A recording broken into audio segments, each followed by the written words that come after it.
So, welcome to the studio, Barry Schultz, who is a professional disc golfer And legend. and a legend. Yeah. Welcome, Thank you. Barry. How you doing tonight? I'm doing all right. It's been a weird couple of days, but spring is here, and I'm excited to do work on the backyard course and stuff. So this is a great time of year for sure.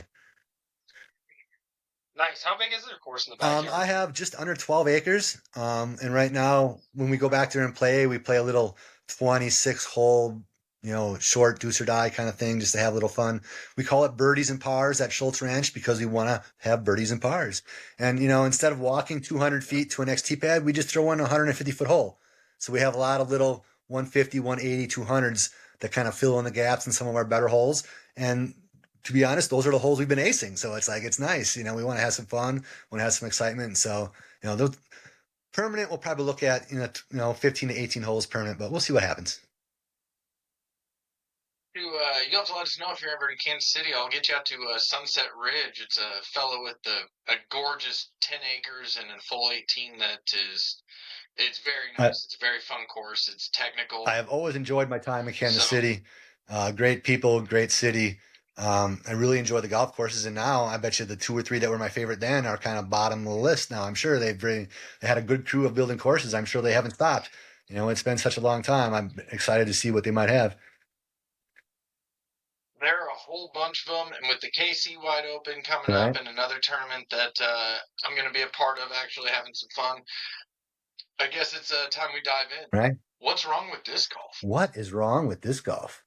Wow. What's wrong with disc golf? And Okay. I think it's mentality personally, and I want to hear your take and let you run. Well, if I were commissioner for a day or a year or whatever the case, you'd like to kind of throw that out there and what I would change. I think some of our issue is internal and some of our issues are external. We want to be able to be accepted by the masses. And there are some things when we're out there playing that look a little wonky to the masses that don't know our sport.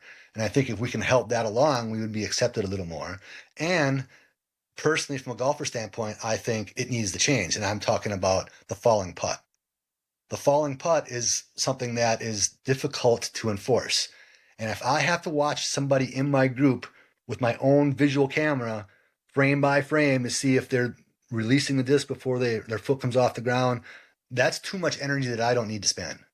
And whereas in every other rule, I really think the benefit goes to the player all over the board. Like OB, if you can't tell it's out of bounds within 3 or 4 seconds, it's safe. Benefit goes to the player. But as far as the falling putt goes, you may think that's against the player. I'm talking about every other player in that field. We want to be able to police any rules that we have. And that rule is so difficult to police correctly. And now that we're filming all of our top cards and some of our medium cards, we're getting foot faults all over the place. I know I have foot faulted all over the place, a number of times. And you can't call it all the time. And now you can't call it on yourself. So there it goes. But I just think if we move that falling putt circle out to 30 meters instead of 10 meters, then are you 95 feet? Are you 100 feet? It doesn't really matter. Go ahead and fall. But a difference between 36 feet and 33 feet is huge. So that the only thing that I've got pushback on this is how can you tell a distance? Well, how can you tell a distance of 30 meters or 10 meters? You walk it off and you get used to how it looks. Or you use your rangefinder for a 10-meter circle. I see the guys doing that, and I don't necessarily like that so much either. But that's one thing I would change because it looks kind of wonky when we're walking and falling through on some of those, And some of the players' forms really does that kind of come back. It really pushes the limits on whether they're safe or not safe. Some forms more so than others. But even with my form, I'm more of a falling putt. But I know if I have a low ceiling uphill long one, there's going to be times when I don't get the timing right and I do an illegal putt. So that one I find is pretty easy to change and probably would make a significant change from looking into our sport, I think. So with that, I think coming back to where I started the mentality thought process here, it seems like there's kind of an old guard where you're a part of it and there was an honor amongst the game where everyone kind of just agreed on how it was played. Everyone agreed on what the rules were. And with the growth of the sport has become, viral social media popularity, and that leads to foot faults, cheating, monetization, etc. And it, from my own experience in disc golf, it's very short lived. Obviously, so far you watch me throw some discs, and I know that I know how to throw half of one sometimes.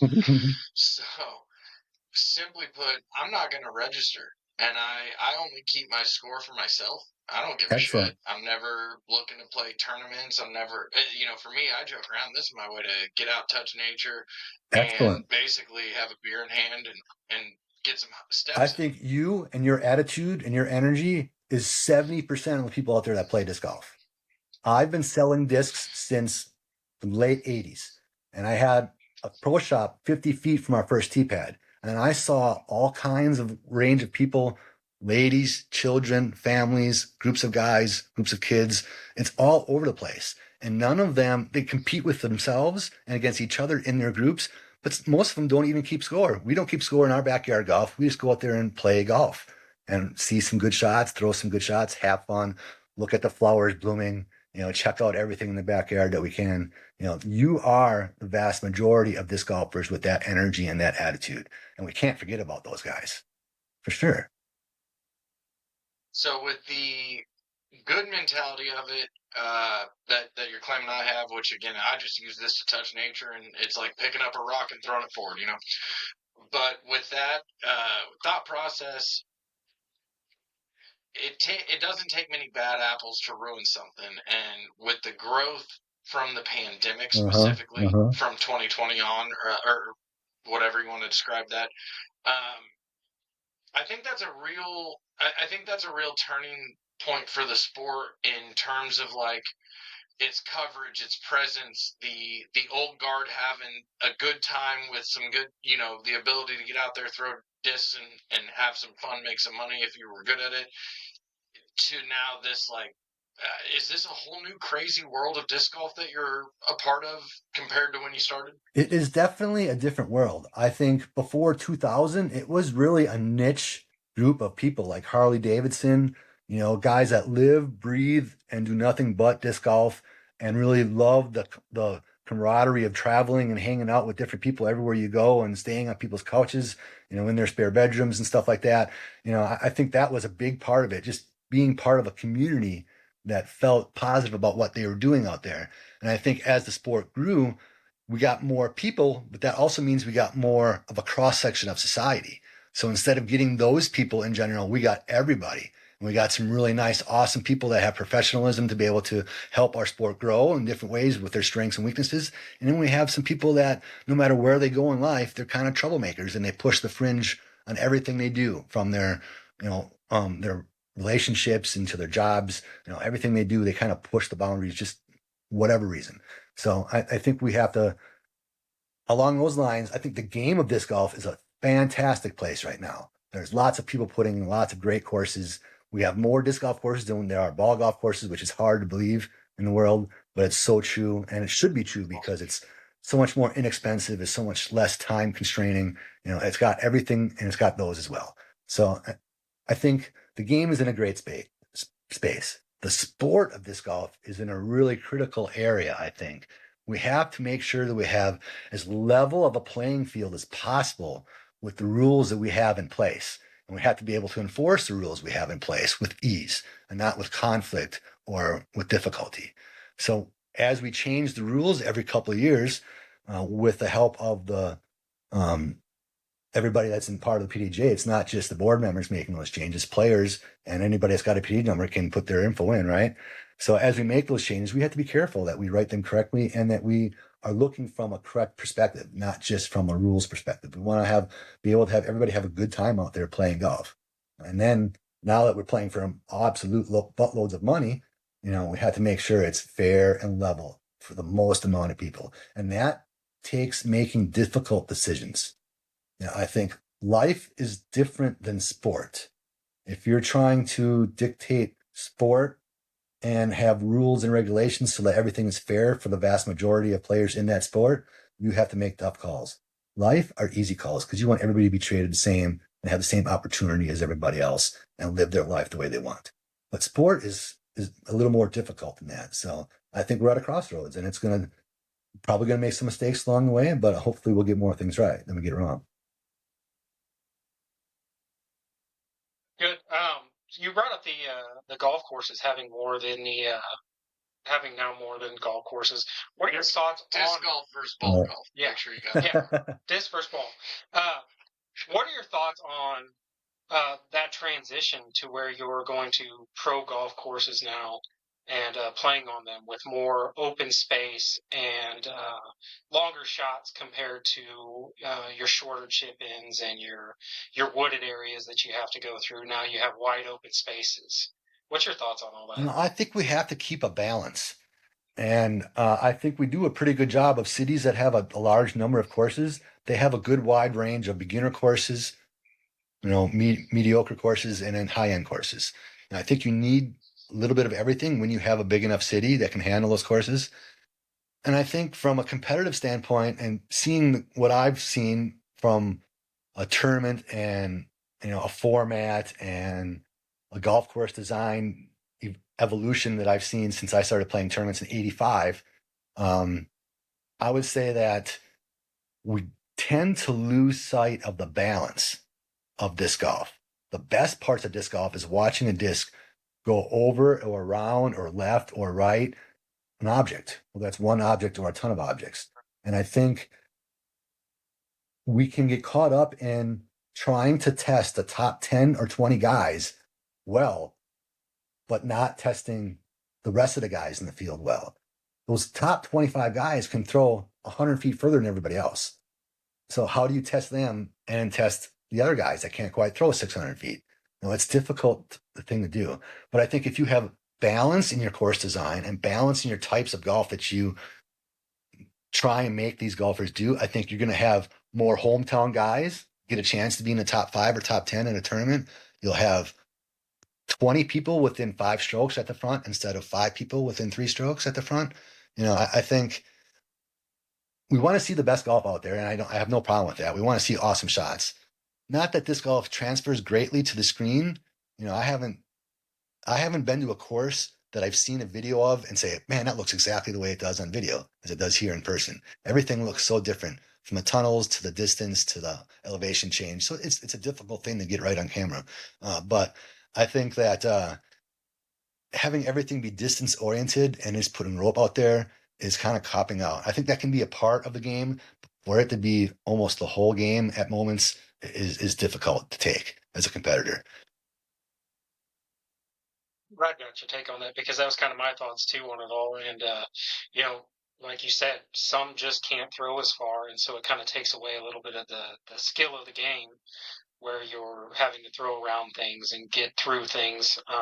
You just throw it far and automatically you're right. I mean, don't get me wrong. Throwing far is a skill, and you can get better at your skill of that throwing far. But everybody has very definite limitations on where their ceiling is going to be for throwing. Accuracy, consistency, all that stuff. There is no ceiling for anybody. You work hard enough and you work well enough, you're going to get way better in those areas where you can work your butt off and not be able to throw 50 feet further. So I think some events have distance be the big thing. That's wonderful, but not all events. And then you put majors in play. I think you really have to make sure there's balance at a major championship venue. It can be lean toward distance, but it can't be all distance. If that course that you've chosen is all distance, then guess what? You probably shouldn't have chose that course to host the Worlds. We need to have balance so that everybody has a chance to win. That's the best story, when a guy ranked 38th wins Worlds, not a guy that's ranked 3rd. And everybody expects the guy to win, that's ranked 3rd to win a tournament, right? So I think we can have more drama on the last days if we have more balance in the course. I think some people are really against high scores. They don't want the guy shooting 10, 12, 14 under par. And guess what? These guys are good. And this plastic is so consistent that if they practice hard enough, they're going to be really consistent and really good every day. So don't knock the guys for having too much skill. And guess what? If people are shooting 30 under for a 4-round tournament versus 4 under for a 4-round tournament, they're going to have a lot more fun. Right?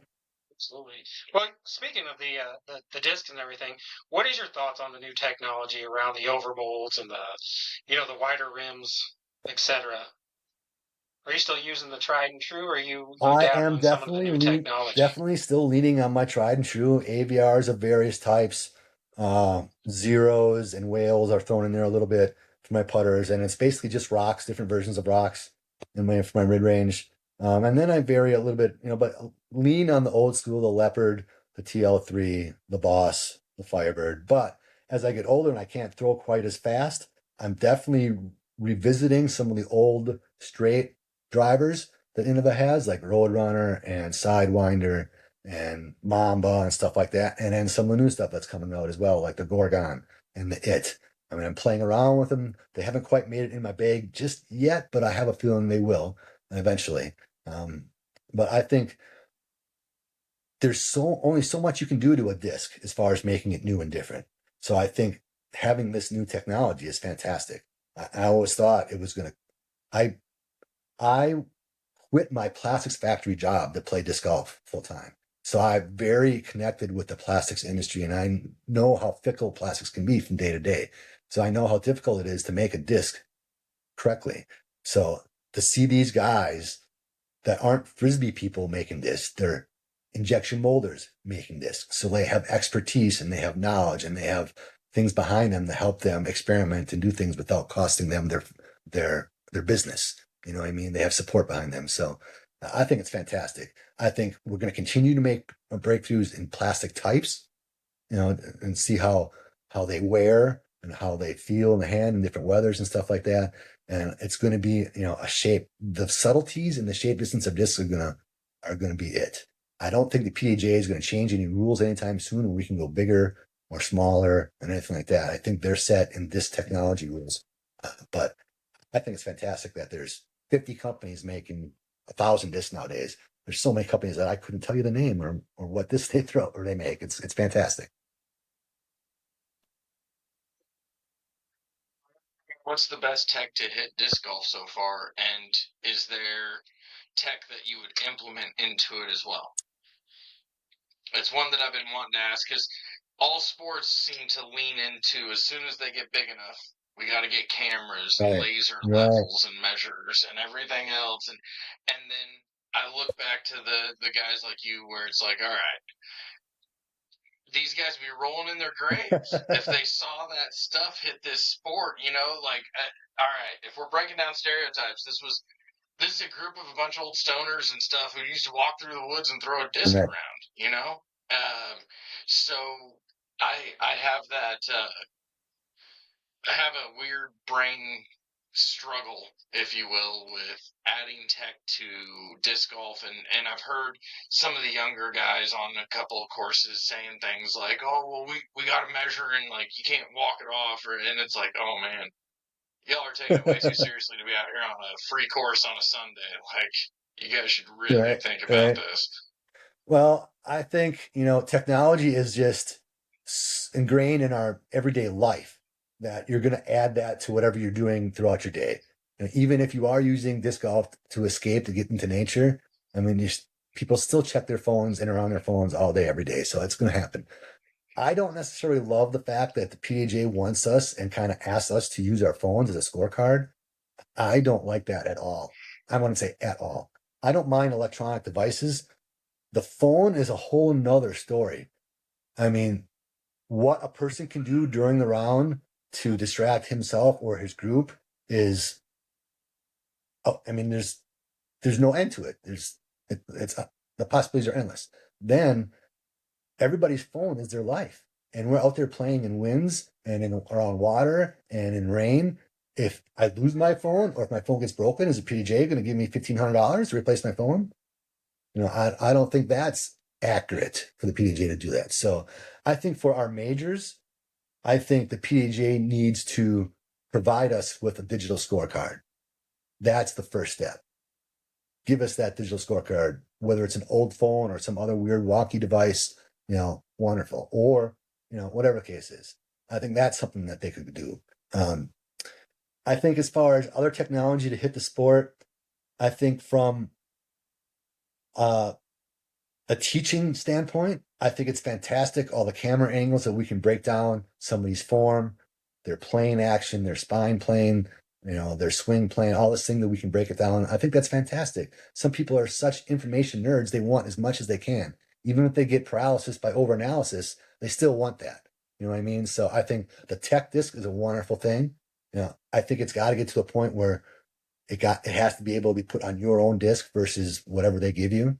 As I think throwing it into a net isn't quite getting the bang for the buck. You need to see that disc fly and then read the number afterward. It's like, oh, well, I guess I did have more spin rate because it turned over more. Blah, blah, blah. All things you can find out. If you just watch that disc fall to the ground after hitting a net, oh, I threw that with more spin. Well, what does that mean to the flight of the disc? So I think they need to maybe advance that a little bit as well.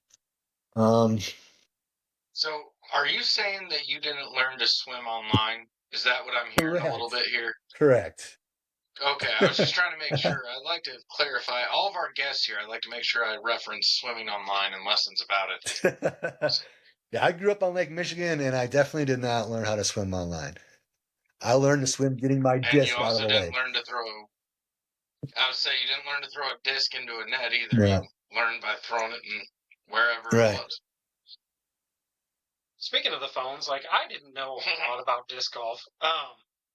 How much has the technology with phones and videos, such as like TikTok, changed the sport as far as getting people interested? With everybody being able to see the trick shots and the amazing aces and that kind of thing. I can only make assumptions. I am not on TikTok. I am not on all that stuff to know 1 million views, 40,000 views. I have no idea how many people are looking at that stuff. I can only assume that there's more people eyeing disc golf than there was before all this stuff, for sure. Not just pre-pandemic, but even post-pandemic. From 22 and 23, there's probably more people because there's so many people sponsored, which is a fantastic thing. If you can get somebody to help support you trying to be on a little mini tour or even a big tour, that's fantastic. But most of the sponsors are asking you to do digital stuff so they can get eyes on their products and eyes on you. So there's so many more people out there doing stuff disc golf related that it's not difficult to get more eyes on it. So I think that is fantastic as well. Now, whether or not they're giving great lessons or giving great advice, that can be argued, but just the fact that they're making people play and think about disc golf is a great thing. See, I'm going to have to fight you right now, Bear. And we're going to have to agree to disagree here because I like touching nature and walking around. And as I've recently learned, I'm an activity disc golfer. What? I'm an activity round guy. That's the most recent thing I've heard in Kansas City. It's kind of funny to me. I totally own it. I touch nature. I don't give a shit about my score.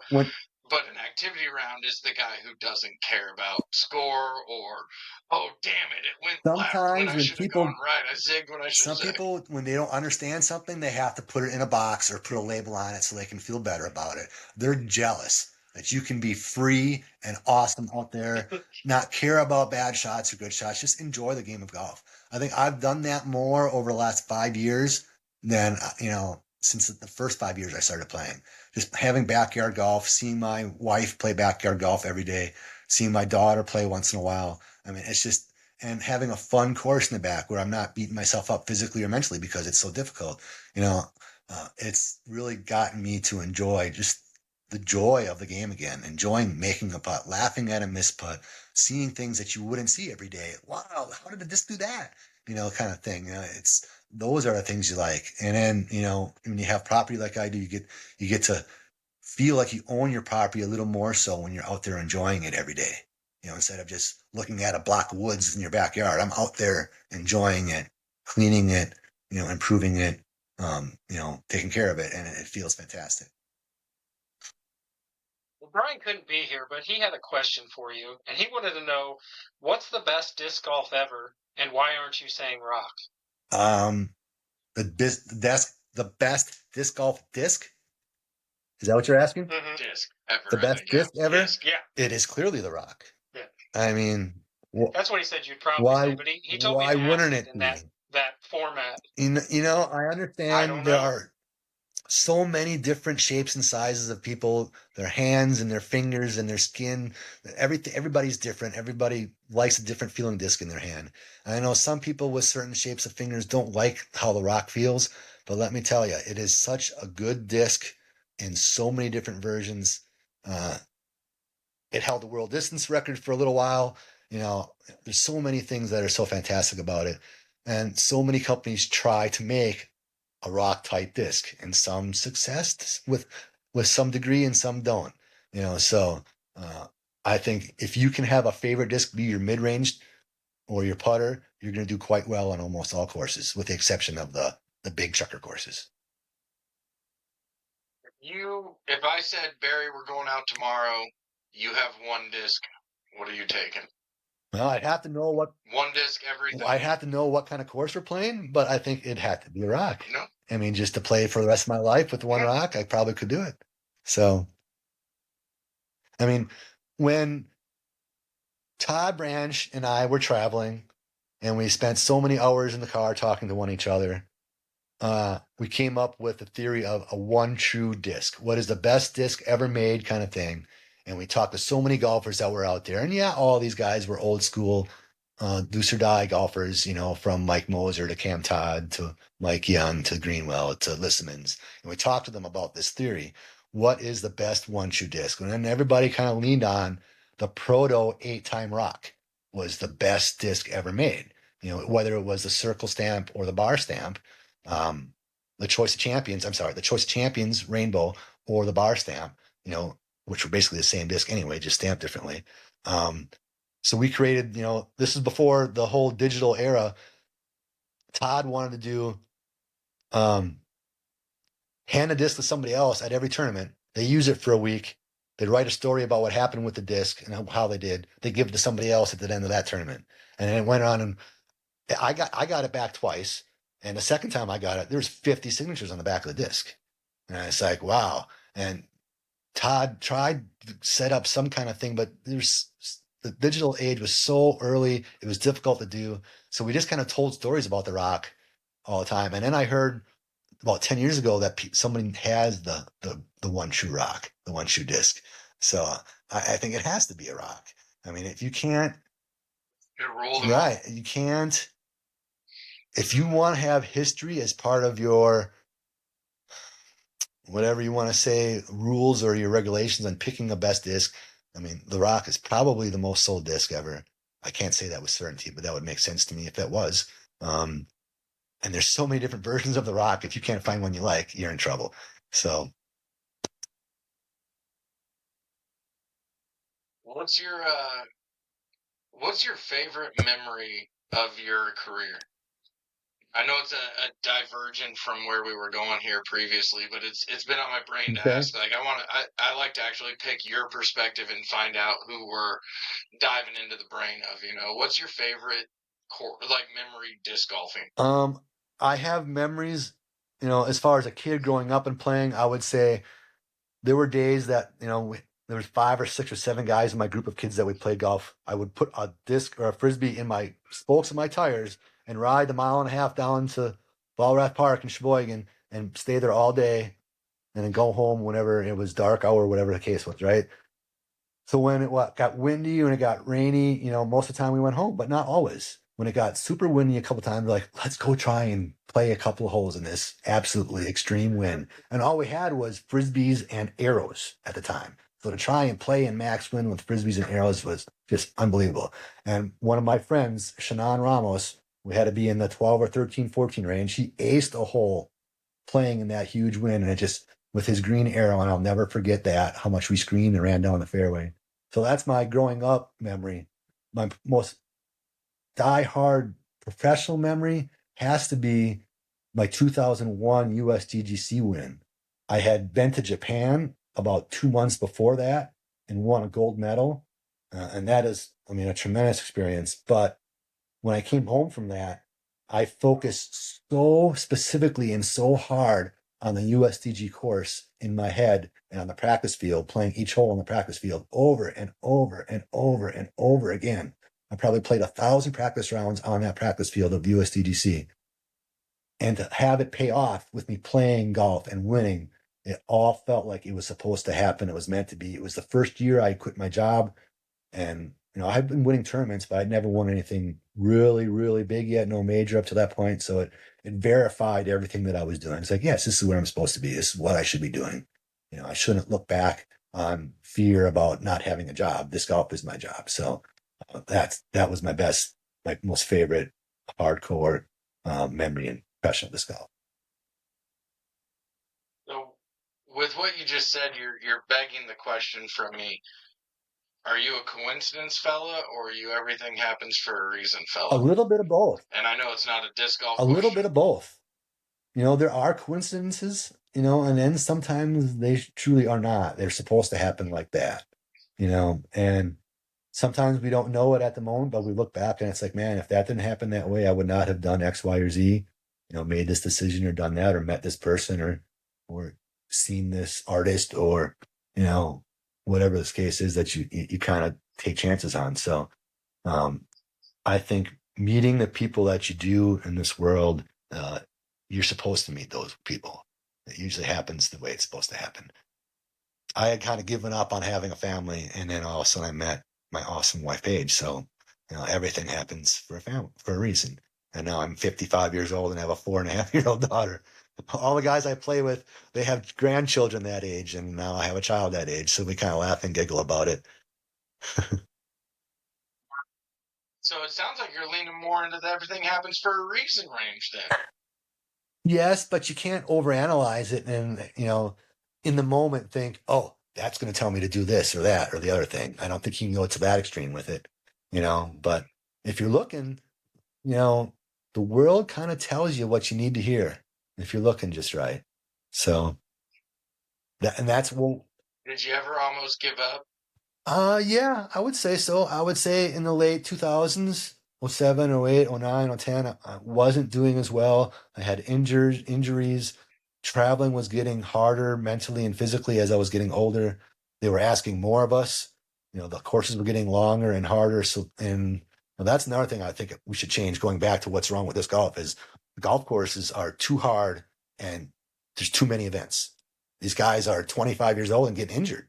They shouldn't be getting injured like this, but we're asking them to throw their hardest 40 times around out there. It's kind of silly. So, yeah.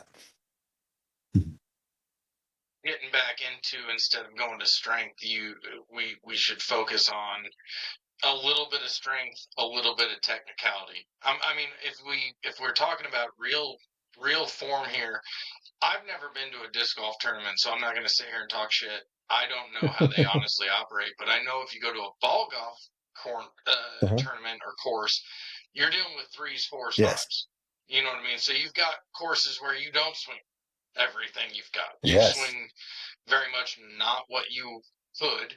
And then there are holes that, yeah, twice you got to muscle up and, nut up or shut up. Let's Right. go. And I kind of don't put the pieces together as to why disc golf doesn't follow that. A lot of our local courses, the suggestion is to play either the par 3 or the par 4. There's 2 baskets. Here's the tee box. If you suck, play A. If you're good, play B. And don't get me wrong, I have no reason to bitch. It's free. It's get to out touch nature. It's essentially hype. But there is a weird dichotomy that it's called golf at the same Correct. level in the word of golf. Shouldn't there be some more variation Preach, in that brother, preach. range? Preach. Oh, shit. I get the guy on my team. Shit. I don't know what to do, Randy. I don't know what to do. Yeah, I'm with you. I said something right. There has to be balance. I'm really connected to the USDGC, Winthrop University, Innova Champion Discs. And as the sport grows and as they're asking these guys to throw their best, they're kind of losing a little bit of balance out there. They're taking away mid-range and short shots that drive these guys nuts. When they can't decide to throw an approach disc or a mid-range or a slow driver, it drives them nuts. And that's exactly what you want. So I don't understand why at times we are losing that I think in general, high-end golf is not balanced enough. We need to test. You need to make sure if there's a hole that you got to get, guess what? That's pressure. I don't care if it shouldn't be easy, but it should be simple. That if you got the skill, you can execute and get it done. I think it's all about score. These tournament directors and these course designers get offended if somebody's shooting 12, 14, 15 under par and they get mad and they don't like it. And there's a spot for that in disc golf, but it can't be the cure all end all is long and hard, let's go, pedal to the metal. That's not what we need to show the world, and that's not what we need for our athletes as well. Yeah. I just have one more question for you. I feel like you kind of alluded to something similar in the best way possible when we got started, but it seems like with disc golf, there's always a new controversy popping up. Is there any new ones that you can touch on or talk about, or is everything pretty calm right now? I love golf. I love playing golf. I don't really watch golf. I keep up on who's winning Yep. some of the bigger events, but I really don't watch golf on TV, so I don't know what kind of drama is going on out there. I just see that Kristen is kicking ass, and I see that, it's a different guy every week. It's not one or two guys, winning every week. So that's a good thing. But I don't really know a lot of the controversy out there. I try and stay off social media for the most part because it's kind of depressing at times. So I don't really know what's going on. There's some obvious ones that I don't necessarily need to touch on. I touched on it earlier. Life is way different than sport. So when you're Yep. trying to dictate the rules of a sport and have a fair and level playing field, it's going to be different than life. And I know sport is part of life. Sport is so wonderful because you can play out the the ups and downs, the roller coaster of life without it meaning life or death. You can go through that roller coaster ride of an event or a shot or a round and feel anxiety and stress and happiness and joy, but not really affect your life. Instead of, life issues are different than sport issues. And we need to separate that, I think. And I think everybody in sport is having a difficult time doing that. And until somebody in some other sport comes up with a ruling that seems to make sense for everybody involved, and the PDJ can follow suit, I don't think the PDJ is going to be a leader in this respect. Uh, and, and I and Well I said. and I Yeah. think the PGA is in a tough position right now. It's growing so big. This is an issue we had in the 80s and in the 90s as well, but it's just, I think, a bigger issue now. There needs to be a professional association and an amateur association. There's different goals and different things that need to get done for each thing. So whether or not the Disc Golf Pro Tour becomes a professional association, that can happen. But I think for the good of both involved, the game of golf and the sport of golf, it needs to break up and have that difference, I think. So some relativity in my brain that's kicking in here, and my brain's dumb Don't as hurt fuck. yourself. So just so Don't you hurt know, yourself. I know. Top to bottom, left to right, Tylenol for headaches, Midol for cramps. Got this. Whatever works for you. So Barry, with what you just said about the pro versus amateur, and with what we were kind of touching on the long open shots, and where you're saying we don't need to be hurting these fellas at 25, is this one of those things where, in my opinion, and this is my opinion, I'm just stating it clearly here, I think that social media has crept into disc golf at a scary rate. And I think that metrics are driving things because now these long open holes, when you see a guy going, I can throw 656. Well, all right. Well, I can throw 658. Like, well, all right, fellas, guess what? You're 2 fucking feet apart. At the end of the day, though, if every course or if, you guys had disc golf pros going out here going, I threw it 137 feet. Like, well, great on you. Like, I did that yesterday. It wasn't accurate, but it works. But I wonder if metrics, as we all see on ESPN and random everything and every sport and every random metric they come up with nowadays, I wonder if it's creeping into disc golf. It is a little bit. and I think it can be a good thing, but it's not always a good thing. I mean, just like everything else in life, I think you Balance. know, I think that something like our rating systems and stuff like that can help. That if we try and model towards traditional golf or ball golf, having different tees, for different skill levels. But I think that's a little more difficult in disc golf than it is in traditional golf because it's not just a distance thing. It's an accuracy thing. So I think just a shorter hole is not the right thing more often than not for a lesser skilled player. It should be just a smaller version of the same hole, if that makes any sense, without it being just short. So and then I think getting back to what's wrong with the sport is the rating system. It's wonderful to say, you're rated this or you're rated that, but to tell somebody they can or cannot do something or giving awards or prize money because their number is five above or five below another number is ridiculous to me. And we have spent a lot of money as an organization uh, on our rating system. And if you aren't aware of that, you should educate yourself and try and find some financials on how much money the PAJ has spent on rating system. We coddle to ourselves as players. There are so many things written into that rating system that makes us feel better about ourselves and our scores instead of doing what the mathematics say. So we're laughing not at you. We're laughing because we both believe fully in the coddling of the American Yes, mind. for sure. So you're just saying shit that just makes us giggle, laughing, and looking at each other out of the Yeah, sides of our I eyes. think Sorry, that's not for a against you. rating system, I think we're at a point, and I've suggested this to somebody at the PDJ, and I have no idea who passes it on or if it's gotten anybody of any importance, but we need to rate our courses, not our players. And how do we do that? How do we do So that? Well, all these tour players that have these cards, guess what? You train them on how to rate a course. Then they go out and they rate every course they play. Then after a course gets 100 ratings, then it can have an official rating. Then an A tier can't be at a course that's rated lower than this. A major can't be at a course that's rated lower than this.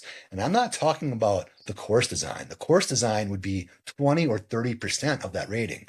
It's all about safety of tee pads, parking, bathrooms, basket placements, being correct, not wonky, everything that you can do. It's not just course design, so especially when you get into high end courses that have to be able to handle having 1,000 people walk through the weekend besides the players, have a place for the players to warm up for tee times. We're in a different age than we were 20 years ago where we just showed up at a course, practiced on the course, played on the course, and left. We can't practice on the courses anymore because they're being played from sun up to sundown because we're trying to get as many people through the course and trying to make as much money as we can for the PDJ, for the tournament directors, for the players, because the more players that play, the more money gets in there. So, I mean, I understand it all, but we're losing some things as far as that goes. So I think that's where we need to go. And that's how some of these guys can make some money. some jump in. Excuse me? So does capitalism jump in a little bit here, where you need country clubs, you need courses with there's no more free disc Right. golf. You know For what I high mean? end, At yeah, a for high certain end, yeah. level, does it turn into there's no more free disc golf? But guess what? You're paying for the maintenance. You're paying for the course rating. You're paying for going out and getting the experience you damn well deserve when you are going to pay to play. And I'll be honest, I'm the first person to admit I love disc golf Oh because yeah. it's free. But if it cost me a little bit of money, I'd still go Well, fucking it's still play. costing you And gas the reason money is and time and lunch and beverages, all that stuff that you may not be consuming while you're not playing. It's costing you a little bit, whether you know it or not. no argument there. But like in Kansas City where we're at, there's no ball golf for free. Right. And I am a ball and disc golfer. I'm an equal opportunity Well, golfer. I don't Okay. I don't If you know give if I me would golf, say I there's guess I'm no gonna ball try. golf for free. When I was on the road touring full time, I brought my golf clubs with me and I chipped and putt and driving ranged all day long, just on an off day, just to do something other than disc golf, or to take a break for an hour and a half on a Fair. drive. So there is free stuff to be had. And, especially if you talk nice to some of the guys, they'll give you half a bucket of balls or something like that, so it's Yeah. there is some free ball golf to be had, but it's rare. I guess where I was going with it though, and I hear what you're saying. I'm not fighting that. but on the opposite spectrum of this, does disc golf evolve when there are paid fees per course and a clubhouse at the turn where you can go get a hot dog I or think there's whatever? a Does place that for that. amplify the game or does that There's a kill it? place for that. It helps with the camaraderie of a city in an area. If you have a place like that to go to and, to gather and make decisions and be a family, so to speak, there are benefits to it. But I don't think it's necessary for everything to transfer over to that model. I think we have proven that a 3-hole course and a 9-hole course and a 27-hole course are all good for disc golf. A grade school course, a high school course, a drive-in park course, a private course, they're all good for disc golf. We just have to make sure they all stay part of disc golf. We can't make any of these models that have been popular and successful and turn them into dinosaurs. Because there's going to be a reason why it still works is because, North Carolina, there's a lot of church courses, 6 and 9 and 18 hole in the background of churches. And they just want people to get on the property. So it's Yeah. it's fantastic. There are even breweries that have a little 9-hole around it. And are you going to pay $5 in? Probably because you're at a brewery and they like to make money. So but yeah, uh, I don't think free disc golf is ever going to go away. I think that model is successful. It's going to stay. It needs to stay. I love that model. I don't mean to talk shit on it. It's a sustainability and growth aspect that I wonder how much stays free, how much turns into clubhouse and profit driven Well, with a land aspect of a real estate if you group, stand back and look at if you will. public parks, public parks. I don't know what the percentage is. I would guess about 30% of our parks are pay to play and 70% would be free. I'm guessing on that. But that's about what my experience is. It may be a little more than that now, but I think a public parks department is seeing the value in disc golf more so than a basketball court, than a playground, because it comes with volunteers, it comes with policing, it comes with sometimes good, sometimes bad, people taking possession of the course. Sometimes that can be a good thing, sometimes it can be a bad thing, but I think it saves so many parks from being that dark, don't park backwards in that parking spot park because it means something kind of thing that that I don't think we're ever going to lose a free public park. They might get less, but I think they're going to stick around because the public parks department sees the value and they have competition with themselves. Different counties uh, in Wisconsin, before I moved down here, North Carolina, the counties in Wisconsin have competition on who can have the best course, the nicest course.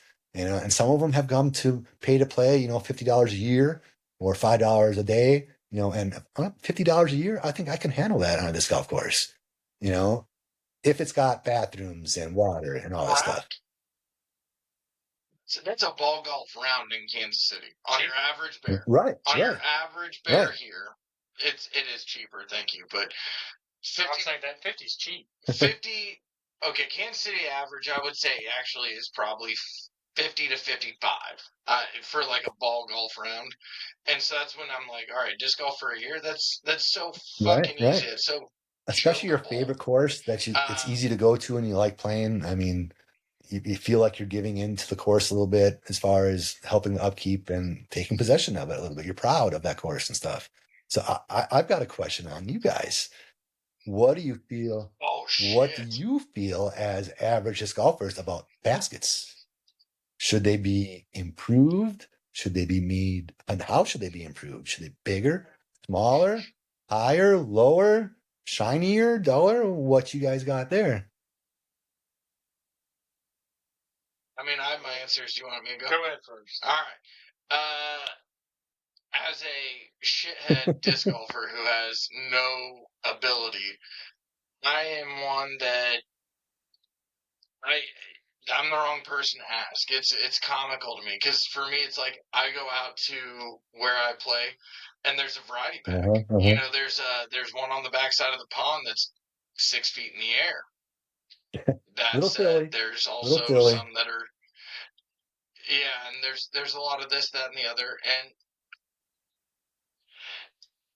I don't take it seriously enough to care. Excellent. I don't take it seriously enough that I would ever give a shit. Because for me, it's.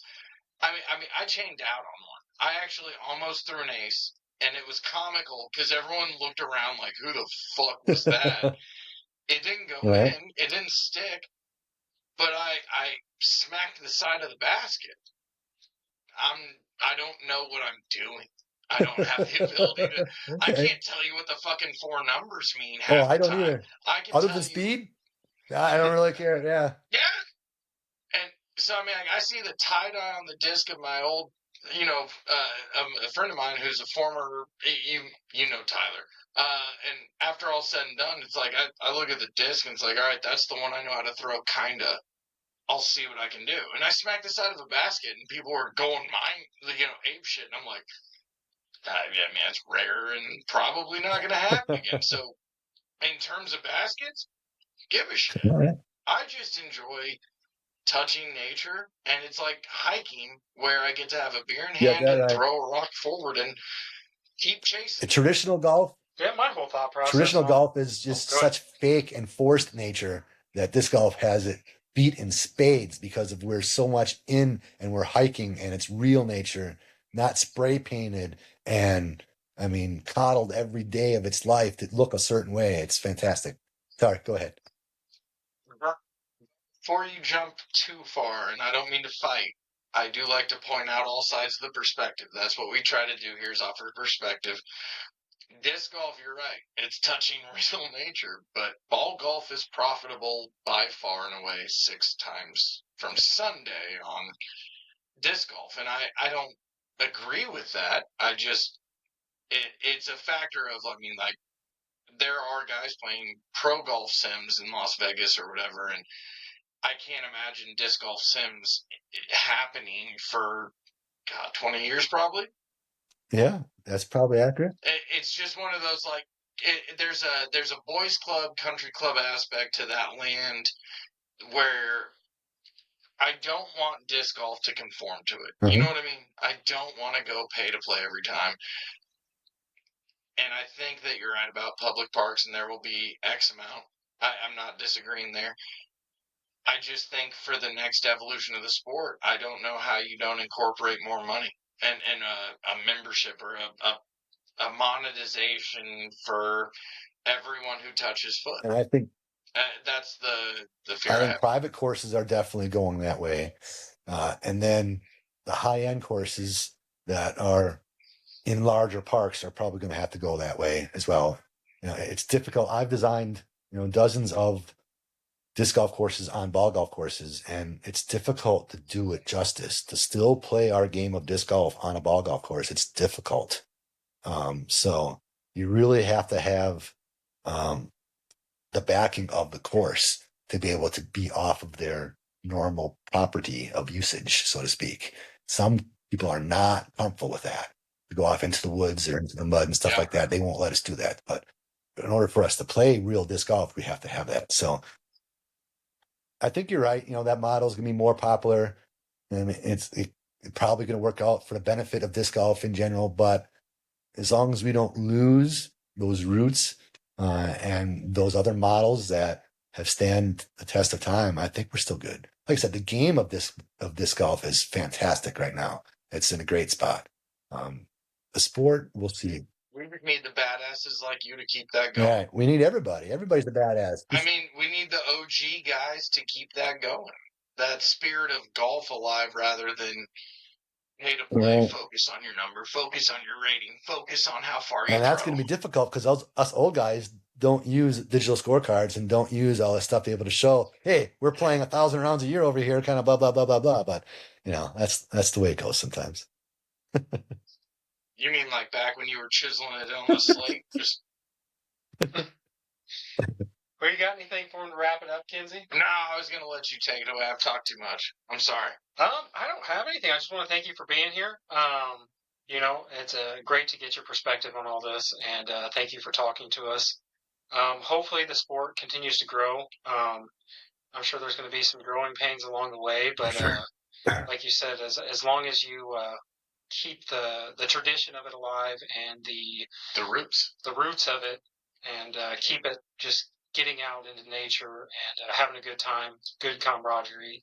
I think the sport's going to thrive. So thanks for everything you do. Thanks for talking to us, and I really No appreciate it. problem, guys. Had a good time. Sorry it took a little longer than you kind of expected, but Oh no, but you're fine. Go ahead. I just want to say Sorry. that I kind of laughed at my friends over the years when they had children. They said, having a child just kind of fogs your mind from time to time, and you lose track of time, you lose track of certain things. And I always laugh, yeah, right. But I mean, mom brain and dad brain is definitely a thing, and I suffer from it from time to time. And sorry it took a couple times their schedule, but I enjoyed it, and I look forward to maybe seeing you guys in person. Absolutely. Let's be real, Barry. We invited you to be here, and if you lost track of time to be with yours and yours, fuck us. I mean, man, that's the mentality you gotta have. Excellent. So I'm not upset with you in the least bit. I appreciate you being here. Thank you. You were awesome to meet out in Wisconsin. I hope to see you at that next indoor tournament. Me too. That was a lot of fun. I'm gonna have to do something like that down here. Oh, Absolutely. let us All know. right. Well, have a good one. Thanks, Thanks guys. again. Thank you, Barry.